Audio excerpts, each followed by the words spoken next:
Një tjetër element që bie në sy është edhe administrata shtetërore, patronazhistët, teksa nuk u pan fare në qendrat e votimit në Kosovë, ndryshe nga që jemi mësuar me Shqipërinë, ku kemi parë qendrat e votimit që mbushen me patronazhistë, administratë, që ndrojnë jashtë me fleta, me letra, me emra, mbi emra, numra telefoni. Çfarë duhet bëjë Shqipëria në këtë aspekt? Është diskutuar disa herë depolitizimi i komisioneve zgjedhore, por sa i mundur është kushtet që jemi, se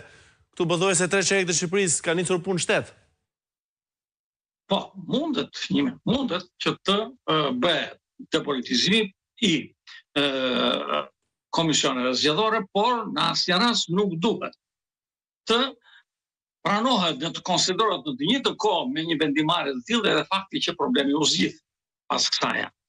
Sepse si rregull nuk është sjellja e komisionerëve ajo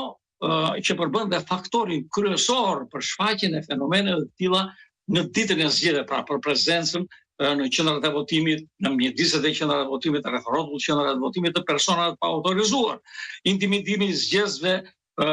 kur ata kanë shkojnë për të votuar e kështu me radhë. Jo, nuk është komisioni i qendrës së votimit ose integriteti i anëtarëve të komisionit të qendrës së votimit, i cili le të supozohet teorikisht se po qenë jo partijak, do të jetë shumë i mirë, i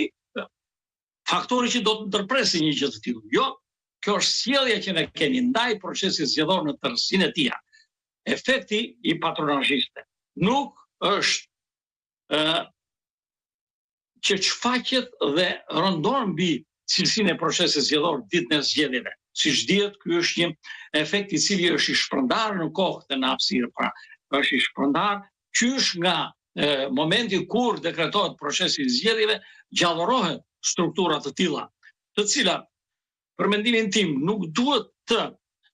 konsiderohet se janë struktura që nuk duhet të vijnë në veprim në raste nga partitë politike, në kushtet kur ato hyjnë në një garë zgjedhore, sepse çdo parti s'ka pse mos të ketë të tilla organizime të saj, por mënyra se si deri sot paktën nga partia e Maqedonës, nga Partia Socialiste, është përdorur kjo mundësi, tregon se kemi të bëjmë me një tejkalim të skajshëm me efekte goxha të mëdha në cilësinë e procesit zgjedhor dhe në rezultatin e procesit zgjedhor. Patronazhistët, le t'i quajmë si të tillë, janë trupa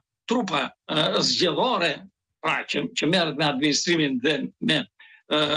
realizimin e suksesit në një proces zgjedhor të çdo partie politike, por çfarë i kërkohet të bëhet një trupe të tillë dhe çfarë aktualisht bën një trupe të tillë e angazhuar në procese zgjedhore nga Partia Socialiste është fare e papranueshme, sepse sjellje e cila tashmë që të gjithë kemi rënë dakord në atë, sepse kemi prekur me dorë në atë që kjo sjellje ka ndikuar negativisht në cilësinë e procesit zgjedhor, ka ndikuar negativisht në vullnetin e zgjedhësve, janë intimiduar zgjedhësit. Pra, edhe një herë nuk është se çfarë ndodh në qendrën e votimit dhe që për pasojë mund ta rregullojmë nëpërmjet komisionerëve, por çfarë ndodh në një proces zgjedhor dhe që duhet